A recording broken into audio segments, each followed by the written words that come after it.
Jorge Martin membuat kejutan dengan mengalahkan pesaing utama Francesco Bagnaia untuk meraih kemenangan di balapan sprint MotoGP San Marino 2024 di kandang sendiri. Martin melakukan start yang luar biasa dari posisi keempat untuk memimpin Bagnaia yang memimpin kualifikasi melalui chicane pembuka. Dengan Franco Morbidelli, Brad Binder, dan kualifikasi barisan depan Marco Bezzecchi dalam pengejaran. Sementara Martin, Bagnaia, dan Morbidelli menjauh, Binder bertarung dengan Enea Bastianini dan sesama pembalap KTM, Pedro Acosta. Kecepatan Martin mematahkan perlawanan Bagnaia di lap-lap akhir untuk meraih kemenangan sprint pertamanya sejak Jerman. Menambah keunggulannya menjadi 26 poin dan berarti Martin akan tetap berada di puncak klasemen, apapun yang terjadi pada balapan hari Minggu. Bagnaia yang mungkin mengalami masalah fisik akibat kecelakaan di Aragon melewati garis finish hanya beberapa 1/10 detik dari Morbidelli. Morbidelli sempat terlibat duel dengan Bastianini untuk mempertahankan posisi podium terakhir saat lap terakhir dimulai. Bastianini menginjak rem di tikungan 8 namun melebar dan Morbidelli merayakan posisi 3 besar MotoGP pertamanya sejak 2021. Start dari posisi ke-9 setelah mengalami kecelakaan di kualifikasi, Marc Marquez menyelesaikan lap pembuka di posisi yang sama dalam perjalanannya ke posisi ke-7 melewati Binder dan Acosta di tikungan terakhir. Rekan setimnya di VR46, Bezzecchi dan Fabio Di Giannantonio, keduanya terjatuh di 4 lap awal. Semua pembalap memilih ban depan kompon medium dan ban belakang soft. Ban belakang medium diperkirakan akan digunakan untuk balapan sepanjang hari Minggu. Pol Espargaro akan tampil untuk ketiga kalinya di akhir pekan untuk KTM musim ini, dengan pembalap HRC Stefan Bradl juga akan tampil sebagai wildcard akhir pekan ini.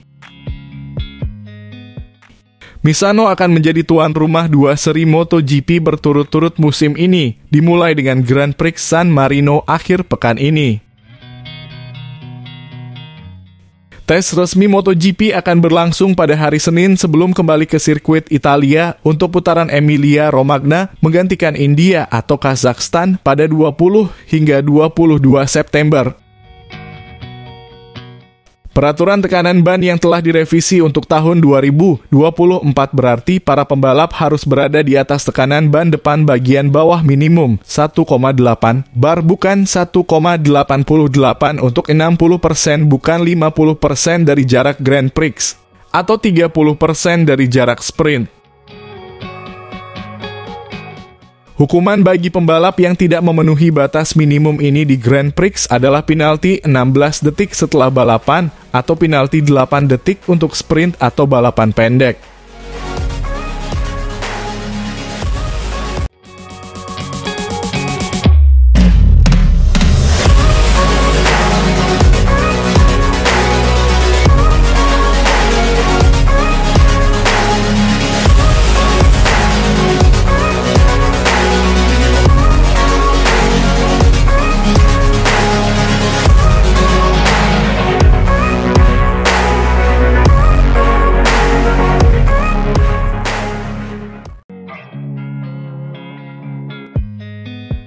Puig menyoroti kegigihan Marquez setelah kembali meraih kemenangan dan menggarisbawahi pentingnya tekadnya dalam sebuah wawancara dengan El Periodico. Alberto Puig, bos tim Repsol Honda, telah menyaksikan secara langsung salah satu comeback paling menarik dalam sejarah MotoGP. Marc Marquez, juara dunia 8 kali, kembali merasakan kemenangan setelah 1043 hari tidak berdiri di podium teratas, sesuatu yang bagi banyak orang tampak mustahil karena cedera dan komplikasi yang dialaminya. Ketika kami mendengar bahwa Marc mempertimbangkan untuk meninggalkan tim kami, meninggalkan Honda, meskipun ia masih memiliki kontrak dengan kami. Hal itu melukai hati kami. Aku Puig. yang memahami alasan dibalik keputusan sulit Marquez untuk berganti tim demi mencari motor yang lebih kompetitif. Sebagai mantan pembalap dan bos tim serta Honda sebagai pabrikan, kami paham bahwa kami harus membuat segalanya lebih mudah untuknya, karena ia telah memberikan segalanya dan ia merasa tidak nyaman. Mark ingin menguji dirinya sendiri, dia ingin tahu apakah dengan motor yang bagus, dia masih bisa bersaing. Puig percaya bahwa Marquez membuat keputusan yang sangat berani, tetapi juga pengorbanan. Saya pikir dia mengorbankan banyak hal saat mengambil langkah tersebut. Dan saya tidak berbicara tentang uang atau bukan hanya uang, kata Puig, menyoroti apa artinya secara emosional bagi Marquez untuk meninggalkan tim yang telah meraih kesuksesan terbesarnya. Terlepas dari situasi tersebut, Puig mengatakan dia tidak pernah meragukan bahwa pembalap Katalan itu akan menang lagi segera setelah dia mengendarai motor yang lebih kompetitif.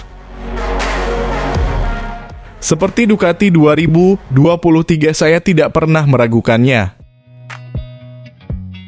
Kemenangan Marquez baru-baru ini di Motorland, yang menandai berakhirnya puasa kemenangannya yang panjang, memberikan kepuasan yang luar biasa bagi Puig, yang selalu yakin dengan bakat dan kegigihan mantan muridnya itu. Saya sangat senang dengan kemenangan Mark. Dan saya sudah menduganya akunya mengingat bahwa dia sudah memperkirakan hasil ini sejak lama, meskipun dia mengaku telah meremehkan perbedaan antara motor Ducati 2024 dan tahun lalu. Saya sudah menduga dia akan menang sebelumnya, tapi saya sangat terkejut dengan perbedaan antara Ducati tahun ini dan Ducati 2023. Perbedaan itu yang penting telah mencegah Mark memenangkan balapan di sepertiga pertama musim ini. Pada akhirnya, Puig mengaitkan kesuksesan Marquez bukan hanya karena kemampuannya mengendarai motor atau motor barunya, tetapi juga karena tekadnya yang luar biasa. Mark menang lagi karena ia memiliki tekad yang kuat, pungkas Puig. Ketika Anda memiliki tekad sekuat dia, mustahil apa yang Anda kejar, apa yang Anda tetapkan, tidak terjadi. Bagi bos tim veteran ini, Marquez adalah sebuah fenomena yang tidak hanya berhasil mengatasi kesulitannya, tetapi juga menegaskan posisinya sebagai salah satu yang terbaik di dunia motor.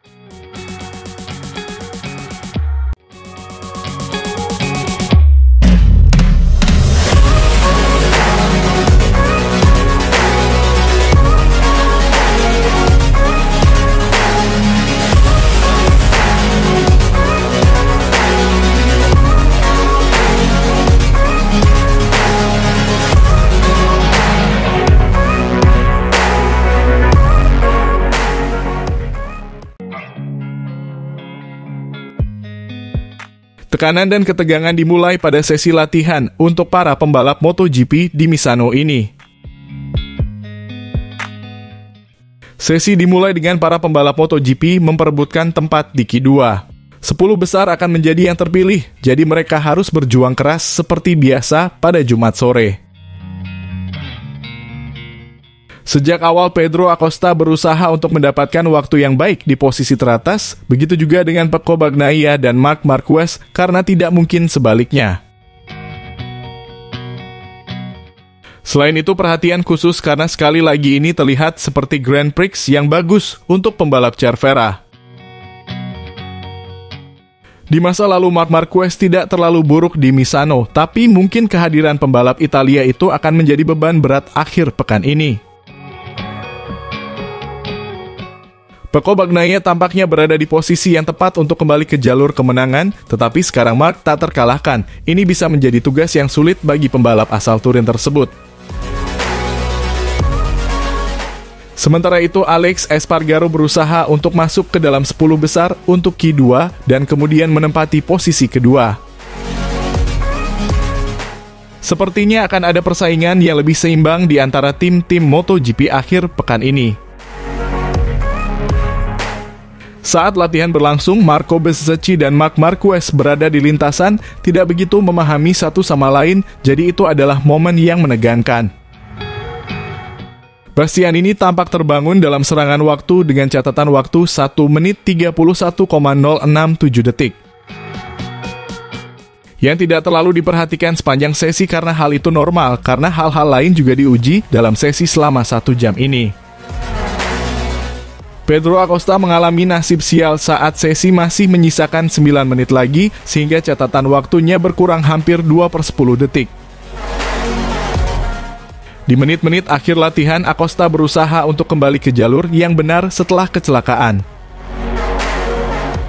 Pecco Bagnaia keluar dari pit box dan siap memberikan perlawanan. Namun Jorge Martin sudah berada di jalurnya dan dia adalah satu-satunya pembalap yang mencatat waktu di bawah 1 menit 31 detik dengan waktu 1 menit 30,966 detik. Bagnaia bergabung dengan klub pembalap di bawah 1 menit 31 detik bersama Martin. Bagnaia berhasil menurunkan catatan waktu hingga 1:30. 685 saat bendera kuning dikibarkan akibat kecelakaan Alex Espargaro di tikungan 1 dan 2. Beruntungnya para pembalap mampu mengejar hingga detik terakhir pencatat waktu untuk melakukan satu lap lagi. Marc Marquez termasuk di antara mereka yang bisa melakukannya. Di lap terakhir ini, para pembalap tidak terlalu memaksakan diri, tetapi mereka harus memanfaatkan setiap bagian dari lap tersebut meskipun tidak ada yang berada di posisi merah. Pecco Bagnaia menempati posisi pertama diikuti oleh Marc, Martin, dan Bastianini di Q2. Tidak diragukan lagi, ini akan menjadi akhir pekan yang menarik.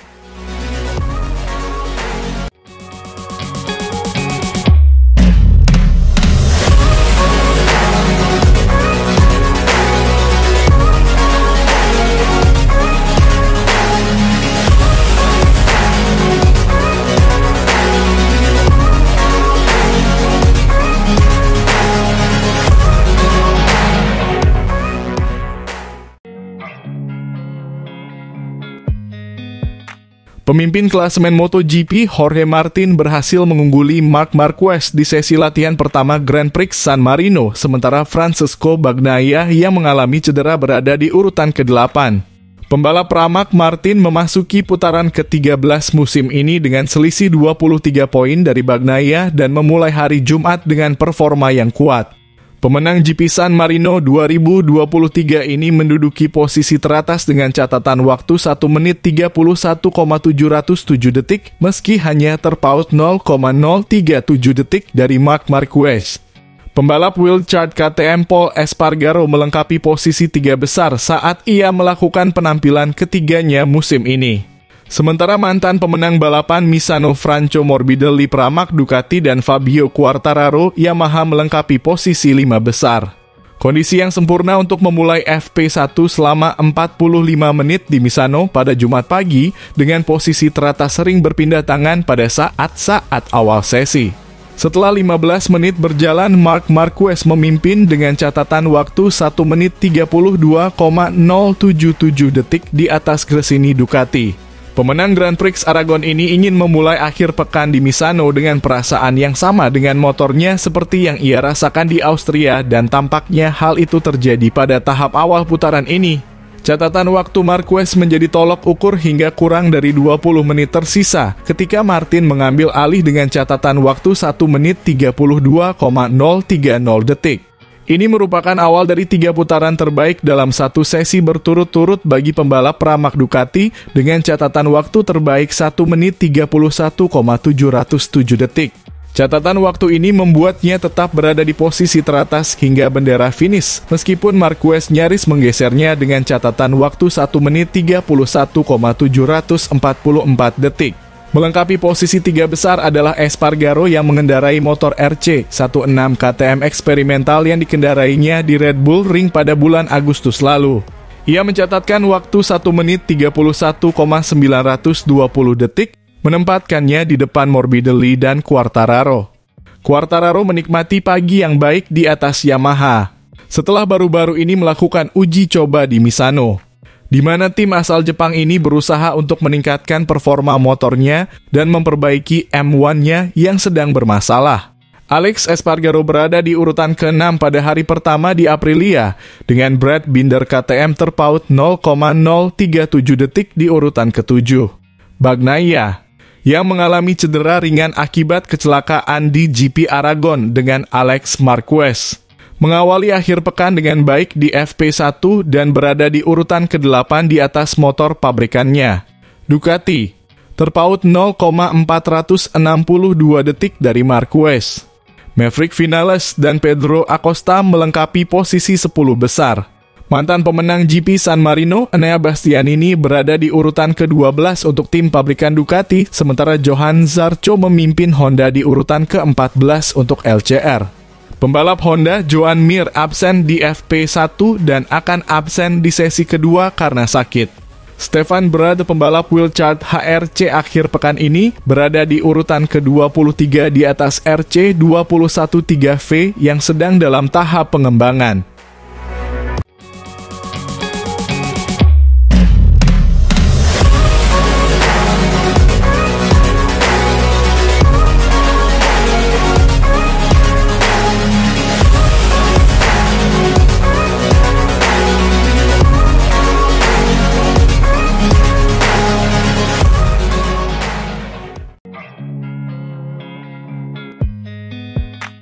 Ini telah menjadi topik utama minggu ini, bahkan melebihi kembalinya Marc Marquez ke kemenangan setelah 1043 hari tanpa kemenangan. Kecelakaan antara Bagnaia dan Alex Marquez dengan 6 lap tersisa membuat semua orang berpendapat, mulai dari para protagonis hingga penggemar MotoGP. Bagnaia yang sudah berada di Misano baru saja berbicara untuk mengklarifikasi perkataannya dan meredakan isu tersebut. Pertama-tama, mari kita mulai dengan kondisi fisiknya. Apa kabar? Bagaimana situasinya setelah kecelakaan di Aragon? Pertama-tama, saya ingin mengklarifikasi satu hal. Saya ingin meminta maaf kepada Alex atas kata-kata yang saya ucapkan setelah balapan.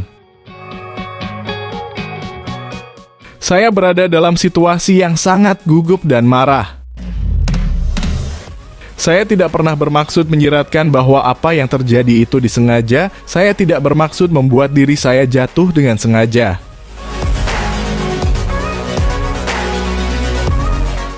Pertahanannya sangat agresif, hal itu bisa dihindari jika dia menutup gas segera setelah kontak terjadi, tetapi dia membiarkannya terbuka, tetapi kata-kata saya agak kasar terhadapnya dan saya minta maaf atas hal ini.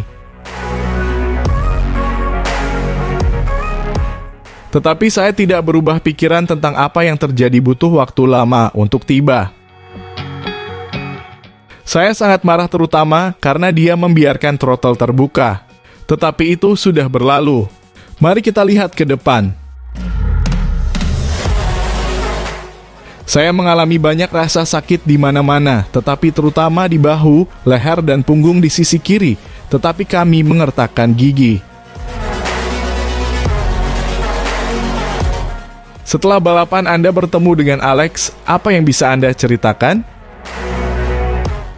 Saat itu dia meminta maaf kepada saya. Kami adalah dua pembalap dan jelas kami memiliki dua sudut pandang yang berbeda. Dia menegaskan bahwa dia tidak melihat saya dan saya menegaskan bahwa tidak mungkin dia tidak melihat saya.